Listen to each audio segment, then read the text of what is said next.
Las 7:01. Buen día. Buen día para todos y todas. ¿Cómo les va? Aquí estamos, comenzando esta emisión de Radioactividad en una jornada con mucha información, por supuesto, ocurrida mayormente durante el día de ayer o desarrollada a partir de los, dos temas fundamentales: el tratamiento en el Parlamento de la ley de reforma laboral y, por supuesto, el paro de actividades que tuvo un alto nivel de acatamiento. Bueno, esta jornada, que suele ser de análisis en torno a los niveles de acatamiento, las características de la medida de fuerza, la proyección de lo que vendrá, no tiene demasiado, digamos, que tela para cortar, en tanto y en cuanto, quienes hemos estado aquí o en cualquier otro lugar del país, las 24 horas que han pasado, hemos visto diversas actitudes, situaciones. Hay cosas que son definitivas. El paro de transporte motiva o determina una situación que incluso para aquellos que no estuvieran de acuerdo con la medida de fuerza, se ven afectados y no pueden, o no quieren o no van a trabajar. ¿Qué quiero decir con esto? Que hubo mucha actividad cuentapropista, por cierto. Hubo algún método o sistema de transporte que funcionó, como los autos de alquiler, sea Uber, sea taxi. Hubo comercios atendidos por sus dueños. Hubo grandes cadenas de distintos rubros que también abrieron sus puertas, pero la actividad industrial, fabril, las zonas de mayor concentración de obreros, los bancos, los aviones, los colectivos, todo eso caracterizaron una jornada que se hizo notar en cuanto al cese de actividades. Situación que tampoco afecta ni determina nada en torno al gobierno y a la política que llevan adelante Javier Milei y sus acompañantes. Estaba tentado decir secuaces, pero es mejor ese término: los acompañantes, el gabinete, los diputados, porque entre los acompañantes hay algunos que supuestamente no están de ese lado o no forman parte de ese contingente. Sin ir más lejos, ayer en el Congreso se pudo verificar que hubo 40 diputados más que los 95 que tiene la Libertad Avanza y sus aliados inmediatos. ¿Y quiénes son esos diputados? Porque la votación, para aquellos que se fueron a dormir y todavía no tenían la información o el dato, sí la presunción cierta, porque desde muy temprano se sabía que esto se aprobaba. Incluso hubo algunas maniobras de boicot, algunas bastante burdas, como la de Florencia Cariñano desconectando los cablecitos de los taquígrafos y reputeándose con Lilia Lemoine y otras damas sencillas de la Cámara de Diputados. Se sabía que la cosa se aprobaba. 135 a 115. Uno dirá, bueno, hay 20 votos de diferencia. Bueno, esos 20 votos de diferencia, si uno cuenta los votos de los peronistas que defeccionaron, rápidamente en el léxico peronista está la palabra traidor a la orden del día. Los que traicionaron, sobraban los votos para que se rechazara la reforma laboral. ¿Por qué? Porque si usted le saca 10 votos a los 135, quedan 125 y los pasa para el otro lado, porque no hubo ni una sola abstención, ahí ya tiene mínimamente un empate, con 10 diputados nada más, que son menos que los diputados de Catamarca, de Salta, de Tucumán y de Misiones, que, por ejemplo, decía ayer el presidente del bloque de Fuerza Patria, Germán Martínez, que tuvo una destacada labor hasta donde pudo, porque a la hora de levantar las manos y contar los votos se termina el discurso, se termina la discusión, el análisis político. Estuvo bien, temperamental, pero ubicado, correcto. Dijo eso. Hay provincias que se han quedado sin representantes de su pueblo o de su pensamiento, porque todos los diputados, por ejemplo, de Misiones, votaron a favor de la reforma laboral.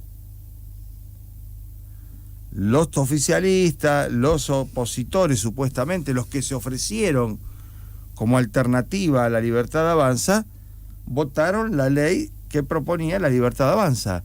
O sea que hay un contingente importante de ciudadanos de las distintas provincias de la Argentina que se han quedado sin representación en el Parlamento de su posición, de su pensamiento, de su voluntad.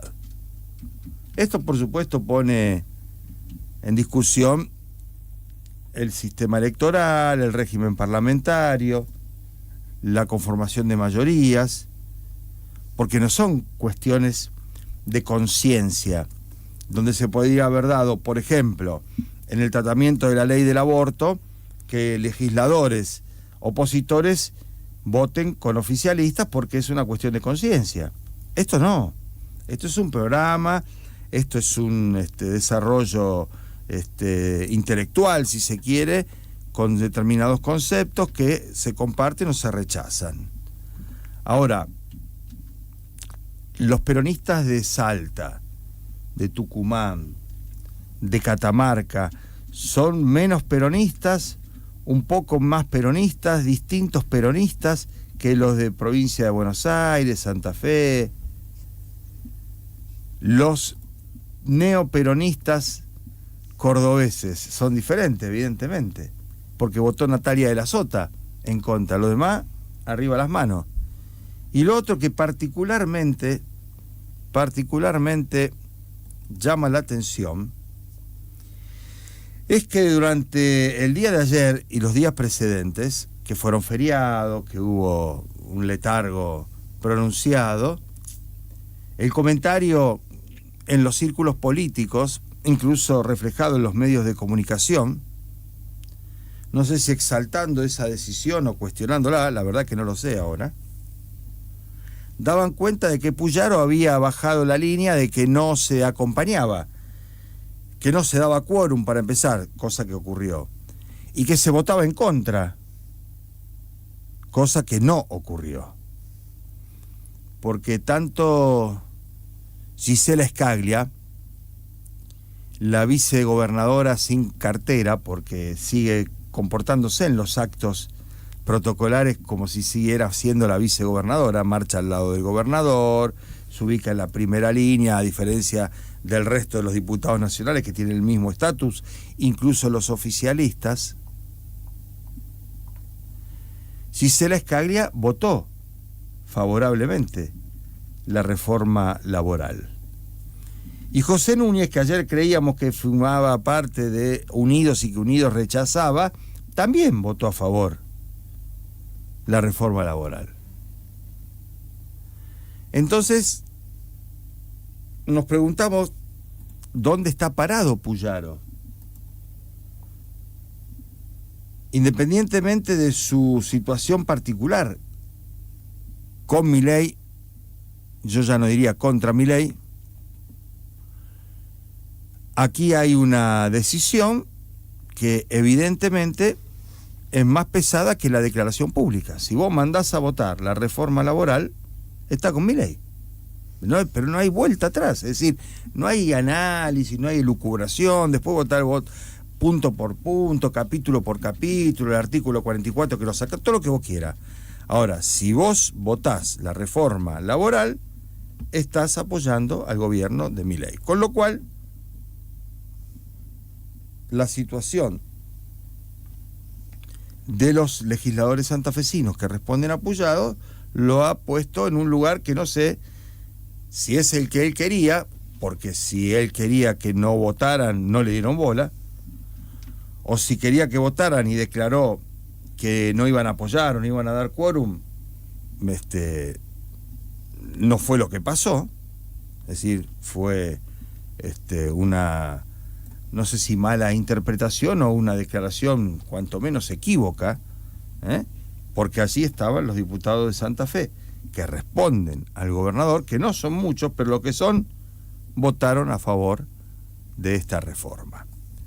Esto se atraviesa, o está atravesado por la discusión paritaria, en donde ayer también se daba el contrasentido de que anunciaban que no iba a haber descuentos, ni se quitaba presentismo, ni se iba a alterar el recibo de sueldo por esta medida de fuerza, pero a la vez, con las paritarias en marcha y con un clima que me parece no es el que el gobierno esperaba en torno a lo que puede llegar a ser la aceptación o el rechazo, fundamentalmente de los gremios docentes, ayer con este precedente la cosa se vuelve a complicar. Hay versiones crecientes de que las cúpulas sindicales no estarían impulsando, ni mucho menos, la aceptación de ese 12,5 para el semestre. De esto vamos a hablar seguramente en un rato. Y hay, por cierto, un malestar en torno a la política del gobierno santafesino, que apoyó, a través de sus diputados, la votación de la reforma laboral. No sé cómo avanza la cuestión desde el punto de vista del reclamo, la queja, el rechazo.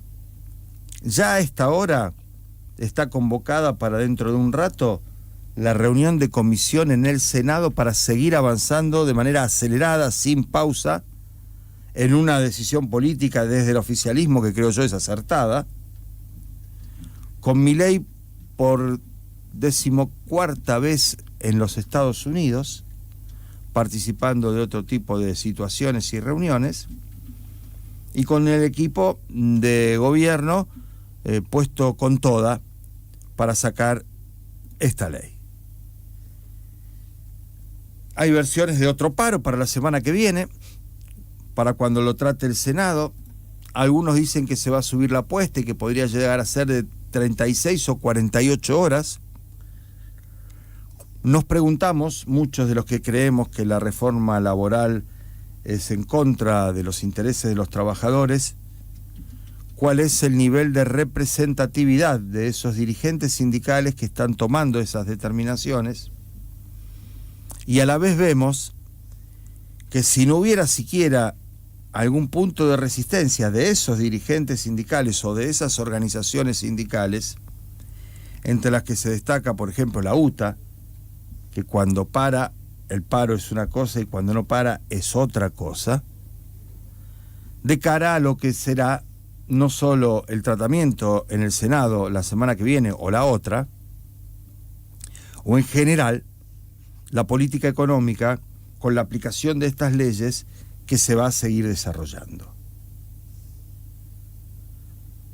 La concomitancia de los despidos en FATE con el tratamiento de la reforma es una señal importante. ¿Por qué? Porque contra lo que muchos esperábamos, ayer no había trabajadores de FATE despedidos en la marcha en el Congreso. Y alguien dirá, bueno, pero se tienen que ir desde donde está FATE hasta el Congreso y tienen que volver y no querían dejar la planta que estaba ocupada y que... Sí, bueno, pero no se vio mucho de eso. No hay, creo, una cercanía, una proximidad. Y estoy hablando fundamentalmente de los dirigentes nacionales, de la CGT Nacional, porque ayer, para sorpresa de muchos, la marcha aquí en Rosario, la convocatoria en la Plaza 25 de Mayo, que no estuvo muy trabajada, digamos, por los gremios, por la CGT local, fue mucho más importante de lo que presumíamos que podía ser. Nosotros calculábamos, charlábamos acá informalmente que iba a haber un puñado de personas, que coincidía con el recorrido de la marcha y de la ronda habitual de las madres. Bueno, hubo mucha más gente de la que se presumía. Casabian estuvo ahí, después nos va a contar. Pero eso tampoco es un elemento determinante ni sustancial para ver de qué manera van a seguir los acontecimientos o cómo continúa esta historia. No hay a la vista ni una canalización de la protesta, del reclamo, de la bronca, de la desazón, que creo yo que es mayor que la rebeldía, que la reacción, que la posibilidad de ir para adelante. Creo que hay algún grado, digamos, de tristeza, represión muy cercano a la resignación, a ver cómo uno puede acomodarse, salvarse, arreglarse, resolver su propio problema, lo cual es razonable y comprensible, pero que estratégicamente va desarmando lo que puede llegar a ser un frente o una fuerza o un movimiento que pueda revertir o ponerle freno a alguna de las cosas que está haciendo el gobierno. Son momentos, por cierto, complejos. El comienzo de un año que será tal completamente cuando empieza el ciclo lectivo, cuando empiezan las clases, ¿no? Uno hace esa simplificación, tal vez equivocada, pero el año arranca con todo cuando empiezan las clases. Ahora la pregunta es esa: con este contexto, con esta situación, ¿la provincia de Santa Fe va a empezar y en tiempo y en forma van a aceptar los docentes? Si aceptan o no aceptan, ¿en qué proporciones? ¿Qué va a hacer el gobierno? Que ayer anunció que no descontaba el día de paro, pero que apenas afecte la cuestión de la imagen y de que los chicos no vayan a la escuela y todo, me parece que eso rápidamente vuelve para atrás, ¿no? Decíamos, es un momento complicado. No hay a la vista un liderazgo nítido, ni siquiera difuso, diría, como para conducir la alternativa, la protesta, la construcción de algo que sea diferente. Y estamos en una situación problemática porque la libertad avanza y los derechos y el pueblo retrocede. Hay que ver cuál es el límite, hay que ver cuál es el punto de inflexión y cómo sigue esta historia. Son las 7:20, hasta las 9.